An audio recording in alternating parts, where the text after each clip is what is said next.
ಊರು ಊರು ಕೇರಿ ಕೇರಿ ತಿರುಗಾಡ್ತಾ ಉತ್ತರ ದಿಕ್ಕಿನಿಂದ ದರೆಗೆ ದೊಡ್ಡವರು ದಕ್ಷಿಣ ಮಾರ್ಗವಾಗಿ ಬಂದು ಏನು ಚನ್ನಪಟ್ಟಣ ಅಂತ ಹೇಳ್ತೀರಲ್ಲ, ಅಲ್ಲಿ ಸಾಲುಬೆಟ್ಟದ ಶರಣ ಚನ್ನಪ್ಪಾಜಿ ಅಂತ ಇದ್ರು.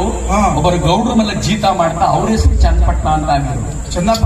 ಚೆನ್ನಪ್ಪಾಜಿ ಅಂತಿದ್ರು. ಅವ್ರ ಹೆಸರು ಚನ್ನಪಟ್ಟಣಕ್ಕೆ ಬಂದಿದ್ದು, ಅದ್ರ ಹೆಸರು ಹಿಂದೆ ಬೇರೆ ಇತ್ತು.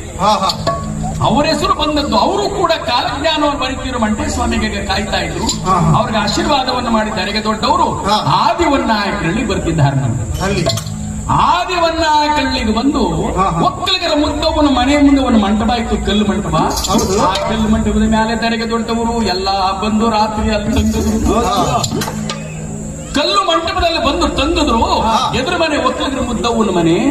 ಅವ ಒತ್ತಂತೆ ಎದ್ದು ಸ್ನಾನ ಮಡಿಗಳನ್ನು ಮಾಡಿ ಮಂಡೆಗೆ ಮಲ್ಲಿಗೆ ಹೂ ಮುಡ್ಕೊಂಡು ಅಣಿಗ ಕೃಷ್ಣಿ ಗಂಧವನ್ನು ಧರಿಸಿಕೊಂಡು ಬಟ್ಟೆ ಸೀರೆ ಉಟ್ಕೊಂಡು ಮುಗ್ಗಿನ ರೌಕೆ ತೊಟ್ಕೊಂಡು ಹಿಂಗೈ ತುಂಬಾ